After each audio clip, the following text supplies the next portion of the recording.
Assalamualaikum warahmatullahi wabarakatuh. Dengan saya Mona Luluul Awalia. Di sini saya akan menjelaskan beberapa dari profil perusahaan dan analisis kinerja keuangan perbankan syariah pada Bank Muamalat. Pertama, ada visi dan misi dari bank ini. Visinya menjadi bank syariah terbaik dan termasuk dalam 10 besar bank di Indonesia dengan eksistensi yang diakui di tingkat regional.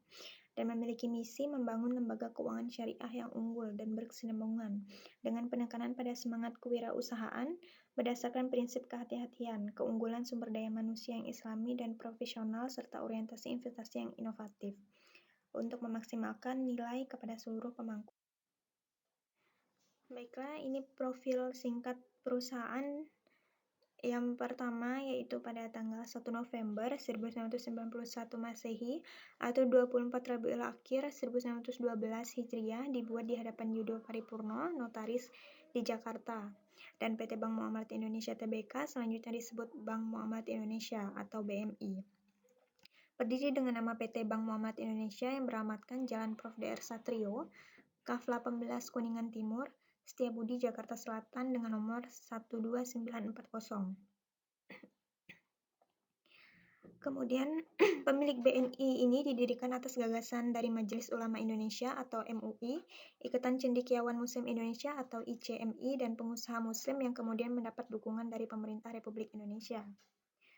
Kemudian produk-produk keuangan syariah seperti asuransi syariah atau asuransi tafakul, dana pensiun lembaga keuangan muamalat atau DPLK muamalat, dan multi-finance syariah atau Al-Ijrah Indonesia Finance yang selanjutnya menjadi terobosan baru di Indonesia. Kemudian ada pun produk layanan Sharing Gold Debit Visa yang diluncurkan pada 2011 tersebut memperoleh penghargaan dari Museum Rekor Indonesia atau MURI sebagai kartu debit syariah dengan teknologi chip pertama di Indonesia, serta layanan e-channel seperti internet banking, mobile banking, ATM, dan cash management.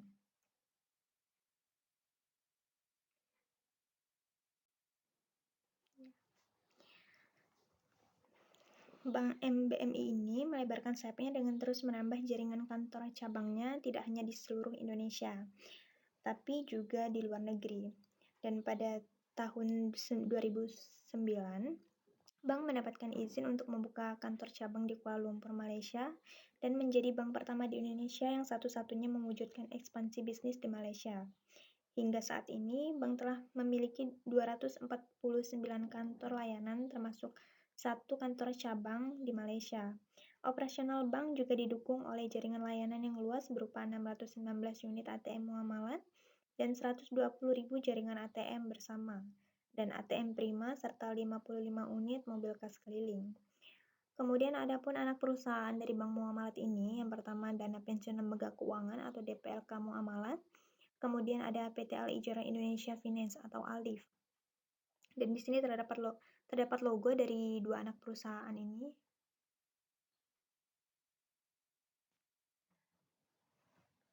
Berikut beberapa produk bank muamalah. Yang pertama terdiri dari produk penghimpunan dana, yaitu tabungan IB Hijrah, di mana tabungan dalam mata uang rupiah yang dapat digunakan untuk beragam jenis transaksi, memberikan akses yang mudah serta manfaat yang luas.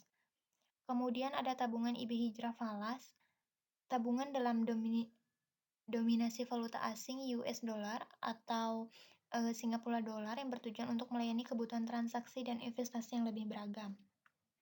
Kemudian ada tabungan IB Hijrah Haji, di mana tabungan haji dan umroh dalam mata uang rupiah dan valuta asing US dollar yang dikhususkan bagi nasabah masyarakat Muslim Indonesia yang berencana menunaikan ibadah haji umroh. Kemudian ada tabungan IB Hijrah Rencana, di mana tabungan berjangka dalam mata uang rupiah memiliki setoran rutin bulanan dan tidak bisa ditarik sebelum jangka waktu berakhir, kecuali penutupan rekening serta pencairan dana hanya bisa dilakukan ke rekening sumber dana. Tabungan IB Muamalah Rencana dapat membantu mewujudkan berbagai rencana nasabah di masa yang akan datang.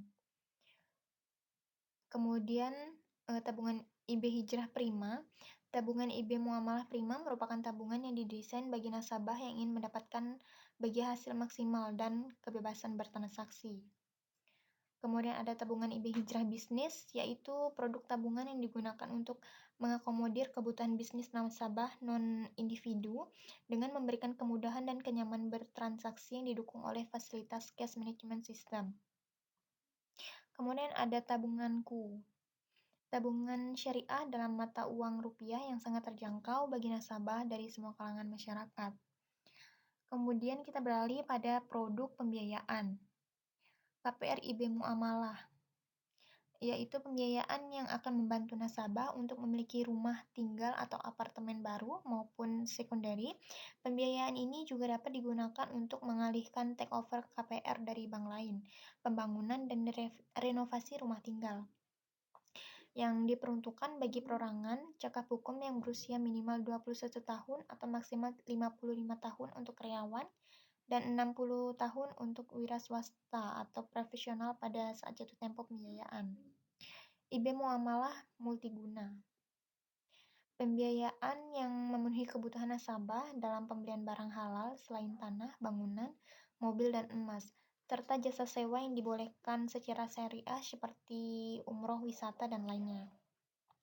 Kemudian terdapat IB Muamalah Koperasi Karyawan, di mana pembiayaan diberikan kepada koperasi karyawan untuk disalurkan kepada anggotanya, dan dengan tujuan pembelian barang halal, diperuntukkan bagi para anggota koperasi karyawan dan diajukan secara berkelompok.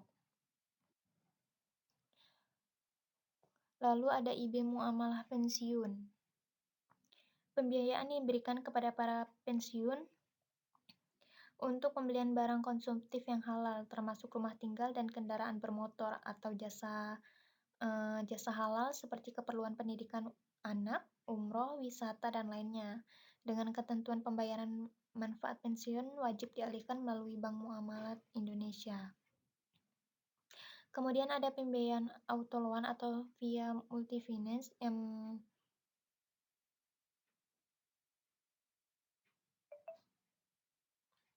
yang diberikan kepada Inggris dengan tujuan pembelian kendaraan bermotor, mobil, dan motor melalui perusahaan multifinance yang bekerja sama dengan Bank Muamalah Indonesia. IB Modal Kerja Reguler,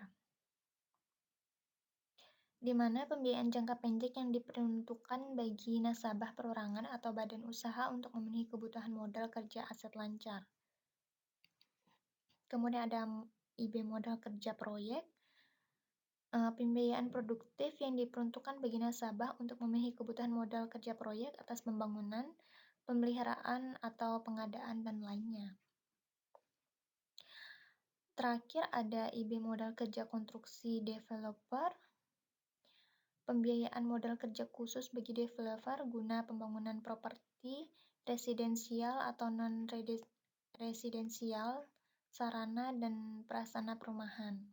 Dan masih terdapat 4 produk pembiayaan lagi seperti IB Modal Kerja Lembaga Keuangan Syariah dan IB Properti Bisnis Pembiayaan serta IB Muamalah Usaha Makro dan IB Rekening Koran Muamalah. Lanjut pada produk-produk unggulan yang halal pada Bank Muamalat ini.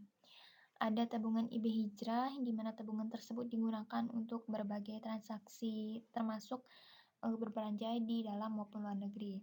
Kemudian tabungan IB Hijrah Haji, tabungan ini terintegrasi real-time dengan sistem komputasi haji terpadu atau SIS-KOHAT dari Kementerian Agama dan dikelola secara syariat. Kemudian KPR IB Muamalat. Kredit pembiayaan rumah dari Bank Muamalat adalah salah satu produk unggulan. Melalui KPR IB Muamalat, Anda bisa memiliki tempat tinggal sesuai keinginan tanpa riba. Kemudian ada muamalat prioritas, diperuntukkan nasabah yang memiliki saldo minimal 500 juta. Produk ini punya beragam keuntungan layanan hingga akses produk premium lainnya seperti tabungan, investasi, proteksi, dan berbasis syariah. Kemudian di sini terdapat struktur organisasi Bank Muamalat. Presiden Direktur. yang dipegang oleh Pak Ahmad K. Permana, kemudian Compliance Director.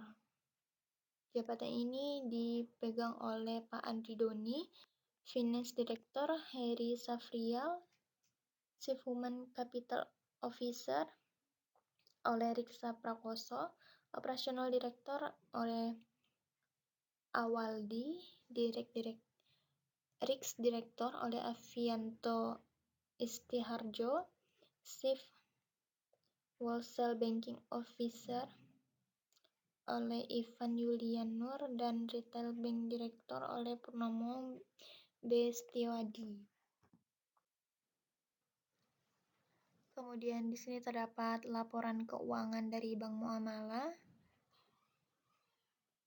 laporan arus kas pada 2020 dan 2019, terdapat peningkatan, kemudian laporan perhitungan kewajiban penyedia modal minimum pada periode 31 Desember 2020 dan 2019, laporan laba rugi dan penghasilan komprehensif lain, laporan posisi keuangan. Di sini sedikit tidak jelas gambaran total aset pada Desember 2020 dan Desember 2019 mengalami kenaikan atau peningkatan yang pada tahun lalu 60 juta, kemudian 61. Dan di sini terdapat laporan sumber dana dan penyaluran dari zakat dan wakaf. Pada Desember 2020 dan 2019 terdapat sumber total penyaluran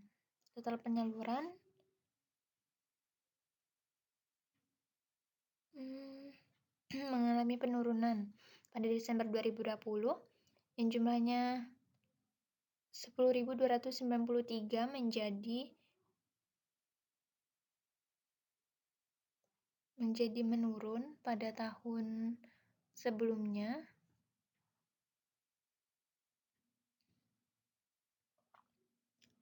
Total penerimaannya juga menurun dari Desember 2019 10.869 menjadi 10.293.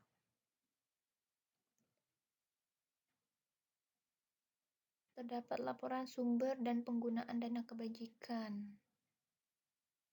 Dari total penerimaan, dari penerimaan dana seperti infak, sedekah, pengembalian dana kebijakan produktif, denda, dan penerimaan non-halal lainnya, itu total penerimaannya juga mengalami penurunan dari Desember 2019 yang tadinya 590 menjadi 361. Ini adalah laporan distribusi bagi hasil pada Desember 2019 dan Desember 2020.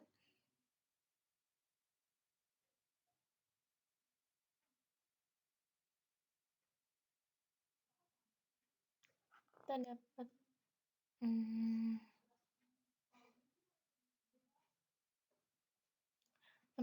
dapat membedakan dari perbandingan antara tahun 2019 dan 2020 ini.